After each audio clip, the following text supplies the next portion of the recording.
사랑과 그리스도의 부활입니다. 얼마 전에 한국일보에 이런 논설이 사설이 실렸어요. 우크라이나의 전쟁에 대해서 이야기를 하는 건데 참으로 이걸 읽으면서 가슴이 참 뭉클하더라고요. 네. 뭐라고 이야기하냐면은 우크라이나 전쟁 터진 지가 벌써 5주가 지나갔습니다. 전쟁이 난들 만큼 사람들은 죽어가고 도시들은 파괴되고 있습니다. 봄은 언제 나올 것인지 불안과 두려움 속에 그곳은 끝이 안 보이는 겨울입니다. 우크라이나는 기대 이상으로 잘 싸우고 있습니다. 기필코 나라를 지키겠다는 국민들의 굳은 항전 의지 덕분입니다. 단숨에 수도 키우를 점령하고 허수아비 정권 하나 세워 지배하려던 푸틴의 야익은 현실과 멀어졌습니다. 우크라이나 국민들의 저항이 이렇게 강할 줄을, 러시아 군인들의 사기가 이렇게 낮을 줄은 그는 짐작도 못했습니다. 러시아가 침공하자 우크라이나는 두 줄기의 큰 흐름이 형성되었습니다. 첫 번째는 서쪽 국경을 넘어 대탈출의 물결이었습니다. 우크라이나 4분의 1, 약 600만 정도가 이웃 국가들로 피신을 하였습니다. 두 번째는 외국에서 우크라이나로 들어오는 행렬들입니다. 외국에서 고국의 전쟁 소식을 듣고 황급히 들어온 인구가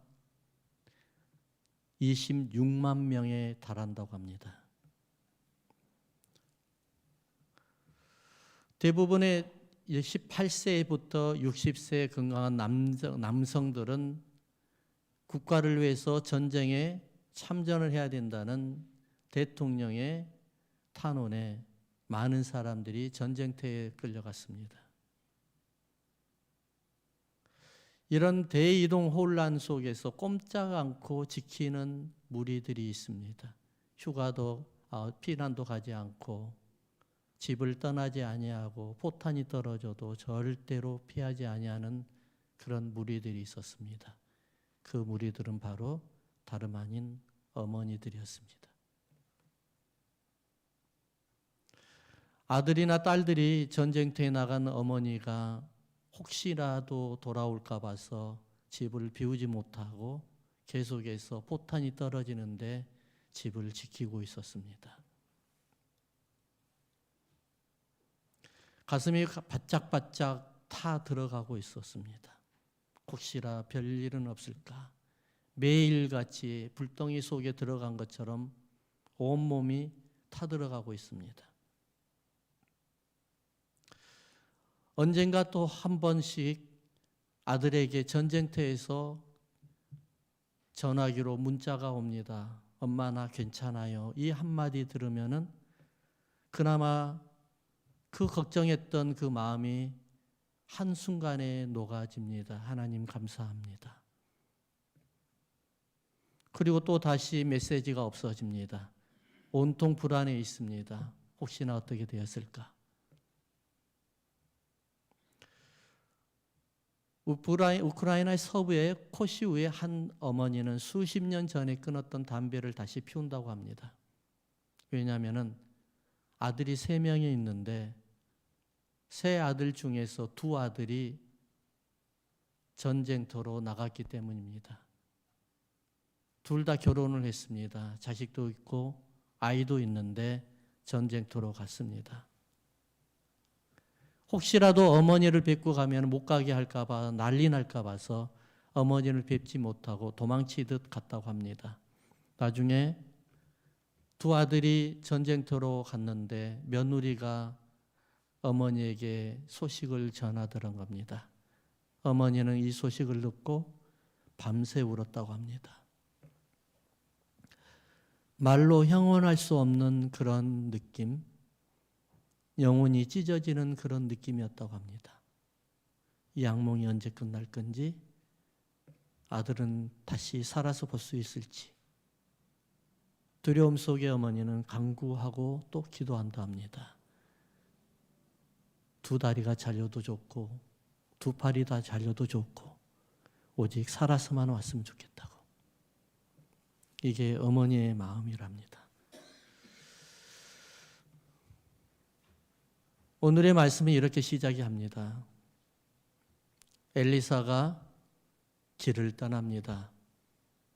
근데 우연의 일치로 수넴이라는 지역을 계속해서 지나갑니다. 수넴 지역을 지나가는데 엘리사를 유난히도 봤던 그 여인 한 분이 있었습니다. 그 엘리사를 집으로 초청하여 식사를 대접을 합니다. 그리고 식사만 대접하는 것이 아니라 또한 자기의 집을 개조해서 엘리사가 묵을 수 있도록 방을 개조해 줍니다. 예전에는 지금과 달리 호텔이나 모텔이 있는 것이 아니라 타지를 가면은 아무것도 없었습니다. 저녁에 지나가면은 길거리에서 들판에서 지새야 됐습니다. 엘리사는 이런 편의를 제공해 주는 수넴 여인이 너무 고마웠습니다. 그래서 수넴 여인에게 이렇게 말을 합니다. 내가 너를 위하여 어떻게 하랴? 왕에게나 군대 장관에게 내가 말을 해서 너를 좋은 곳에 일을 할 수 있도록 해줄까? 도와줄까? 라고 말을 합니다. 그러나 수넴 여인은 이렇게 이야기합니다. 아닙니다. 저는 내 백성 중에서 그냥 사는 것이 좋습니다. 엘리사는 자기에게 베풀어준 은혜가 너무 감사해서 자기 수하에 있는 사환에게, 게하시에게 다시 재차 그 여인이 뭐가 부족한지를 묻습니다. 그런데 사환이 이렇게 이야기합니다. 선생님, 그 여인에게는 자식이 없습니다. 엘리사는 분명하게 말씀으로 선포합니다. 내년 이때쯤이 되면은 네가 아이를 안을 것이다. 이때 여인은 이렇게 말을 하죠. 하나님이 사람이여 당신의 계집종을 속이지 마옵소서. 나는 이미 나이가 들어서 생산이 끊어진 사람입니다. 수넴 여인은 엘리사의 말씀대로 1년 후에, 정확하게 1년 후에 아이를 출산하게 되었습니다. 하나님은 선행을 행하는 자에게 가정에도 축복을 주신다는 하나님의 메시지가 바로 여기에 있었습니다. 이제부터 시작입니다. 이제까지 이렇게 기적적으로 태어난 아들이 불행하게도 아이가 죽게 됩니다. 하나님이 주실 때는 언제고 또 데려가는 것이 무엇입니까? 어느 날 갑자기 아이가 아버지와 들판에 나가서 일을 하는데 내 머리야 내 머리야 하면서 머리가 아프다고 쓰러집니다. 그래서 아버지는 별일 아니겠지 해가지고 어머니에게 데려다 달라고 합니다. 어머니에게 갔던 그 아이는 하루 왼종일 어머니의 무릎에서 자고 있다가 그 자리에서 죽게 됩니다. 수넴 여인은 죽은 아이를 엘리사가 묵었던 그 방에다가 누워놓고 그 길로 엘리사를 향해 달려갑니다. 남편은 왜 그렇게 급하게 주일도 아니고 안식일도 아니고 절기도 아닌데 왜 엘리사한테 갑니까? 라고 이야기하니까 그냥 안부 전하러 갑니다. 라고 이야기를 합니다. 여인은 엘리사를 만났습니다. 그리고 엘리사의 발을 끌어안았습니다. 이때 당시에 발을 끌어안았다는 말은 내가 지금 절실한 도움이 필요합니다. 제가 최대의 위기에 몰려 있습니다. 나는 당신의 도움이 필요합니다. 마치 야곱이 야복강 나루에서 하나님의 천사를 붙들어 발을 붙들어 끝까지 놓아지 않았던 그러한 사인이 바로 이들에게는 다 문화였었습니다. 수넴 여인은 엘리사에게 말하기를 내가 주께 아들을 구하더이까 나를 속이지 말라고 내가 말하지 아니하더이까. 수넴 여인은 그 엘리사에게 그 말하는 것을 엘리사는 단번에 캐치를 합니다. 아, 무슨 일이 있구나. 아이에게 문제가 생겼구나. 그래서 엘리사는 사환인 게하시에게 엘리사가 가지고 다녔던 지팡이를 주면서 너는 지금부터 내려가서 뛰어가고 아무와 이야기도 하지 말고 인사도 하지 말고 가서 이 지팡이를 아이의 얼굴에 놓아라 라고 이야기를 합니다. 수넴 여인은 아닙니다 주님, 절대로 그렇게 할 수가 없습니다. 여호와의 사심과 당신의 혼의 사심을 가리켜 맹세하노니 내가 당신을 떠나지 아니하리라. 당신이 직접 엘리사 당신이 직접 내 아이에게 가지 아니하면은 나는 절대로 당신에게 떠나지 않겠습니다라고 이야기를 합니다. 이 말을 들은 엘리사는 어쩔 수 없이 그 여인과 함께 아들에게 내려갑니다. 엘리사는 아이가 누워있는 다락방에 들어가서 문을 닫고 기도했습니다. 아위 위에 올라가 입과 입, 눈과 눈, 손과 손을 위에서 아래로 마주 잡고 기도하기를 간절하게 2번을 기도합니다. 그랬더니 아이가 7번을 제치기를 하고 살아납니다. 아이가 살아난 것을 보고 여인은 땅에 엎드려 엘리사에게 감사의 인사를 합니다. 죽었던 아이가 다시 살아난 것이죠. 이것이 바로 오늘 본문의 스토리입니다. 제가 여러분들에게 오늘 주실 메시지는 바로 어떻게 해서 아이가 다시 살아났을까요? 어머니의 사랑이 얼마나 극진하고 얼마나 위대했으면 하나님의 마음을 감동시켰을까요? 첫 번째는 엄마의 간절한 믿음이 하나님의 마음을 움직인 겁니다. 한번 따라합시다. 엄마의 간절한 믿음이 하나님의 마음을 움직였습니다. 30절을 한번 볼까요? 30절. 아이의 어머니가 이르되 여호와께서 살아계심과 당신의 영혼이 살아계심을 두고 맹세하노니 내가 당신을 떠나지 아니하리이다. 엘리사가 이에 일어나 여인을 따라가니라. 수넴 여인의 소식을 들은 엘리사는 사원을 보내어 자기가 사용했던 지팡이를 보내죠. 그러나 지팡이만 가지고는 안 된다고 수넴 여인은 이야기합니다. 왜냐하면 수넴 여인도 지팡이의 능력을 잘 알고 있습니다. 지팡이가 무엇입니까? 지팡이는 능력의 지팡이였습니다. 홍해바다를 가르는 지팡이였습니다. 아론의 쌍난 지팡이가 바로 지팡이였습니다. 모세가 지팡이로 나일강을 피로 물들게 만들어 버렸습니다. 그 지팡이는 죽이기도 하고 살리기도 하는 지팡이였습니다. 하나님의 능력의 지팡이였습니다. 이것을 수넴 여인 너무 잘 알고 있었습니다. 그래도 수넴 여인은 이게 부족하다고 하는 겁니다. 주님이 오셔서 이 아이를 살리셔야 됩니다. 이 아이는 꼭 주님께서 직접 오셔서 살리셔야 됩니다. 그래서 결국 아이는 살아납니다. 어머니의 간절한 믿음, 어머니께서 아이를 위해서 간절한 믿음, 하나님의 마음을 움직이는 간절한 믿음, 우리가 어렵고 힘든 일이 있을 때 하나님의 마음을 움직이는 간절한 믿음, 그러한 믿음의 기도가 우리의 상황을 바꾸고 환경을 바꿀 줄로 믿으시기 바랍니다. 두 번째로 보니까 부활을 믿는 믿음의 신앙 때문에 아이를 살린 겁니다.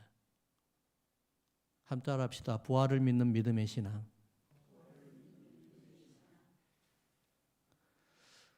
수냄 여인이 이 아이는 분명하게 하나님께서 주셨다는 것을 사람들에게 자랑하고 다녔을 겁니다.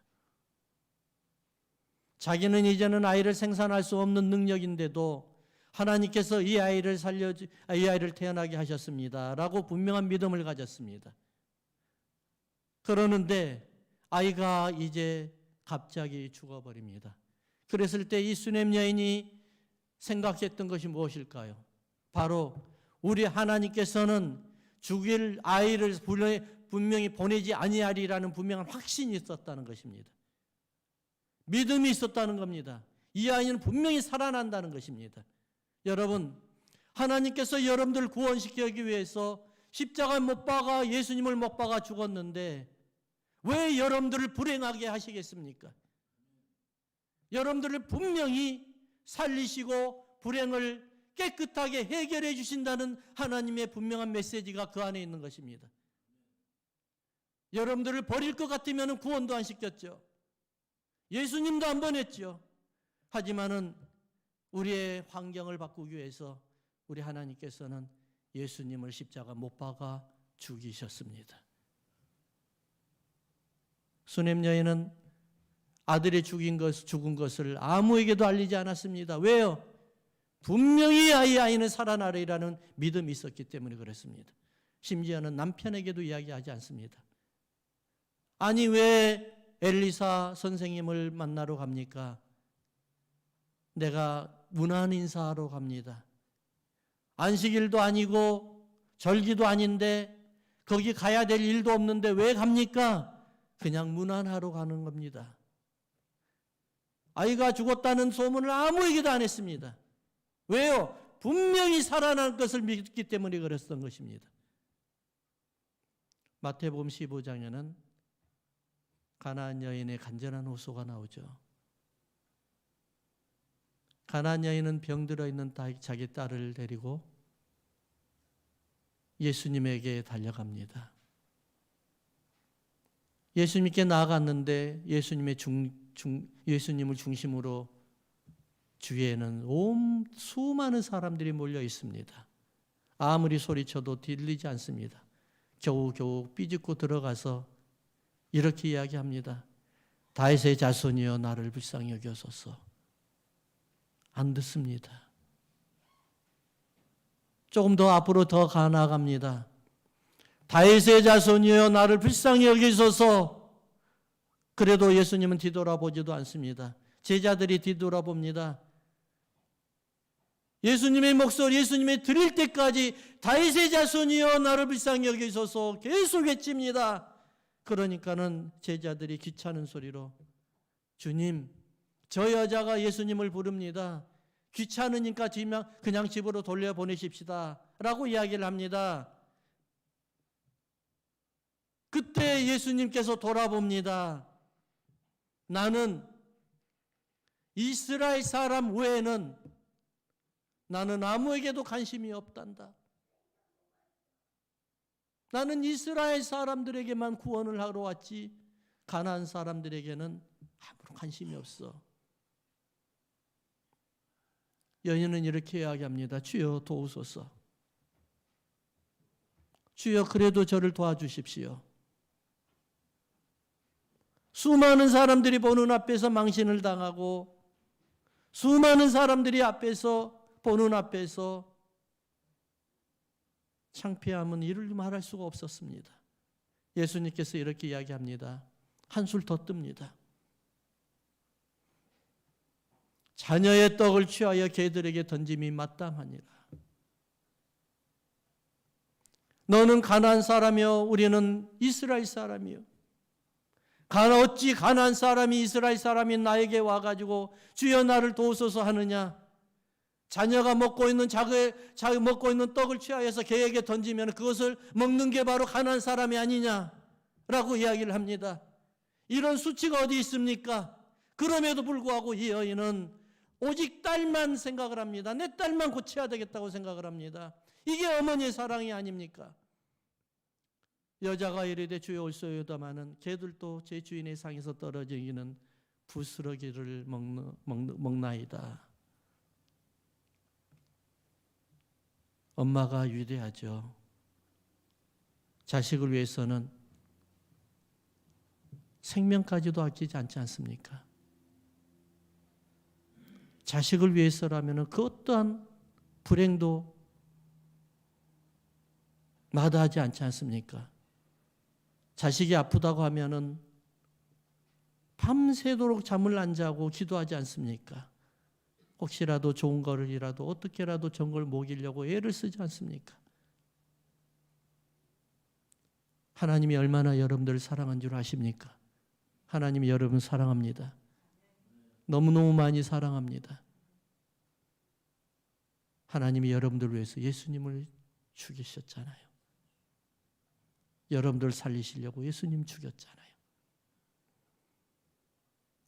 수많은 사람들이 옷 보는 앞에서 옷이 벗김을 당하고 침뱉임을 당하고 뺨을 맞고 채찍으로 맞으면서 그 많은 사람들이 보는 앞에서 십자가를 지고 골고다 언덕을 질 때 넘어지고 쓰러지고 또 넘어지고 쓰러지고 얼마나 반복을 하였습니까? 왜 그랬습니까? 여러분들 살리려고요. 어머니의 사랑이 바로 하나님의 사랑이기 때문에 그랬습니다. 사랑하는 성도 여러분,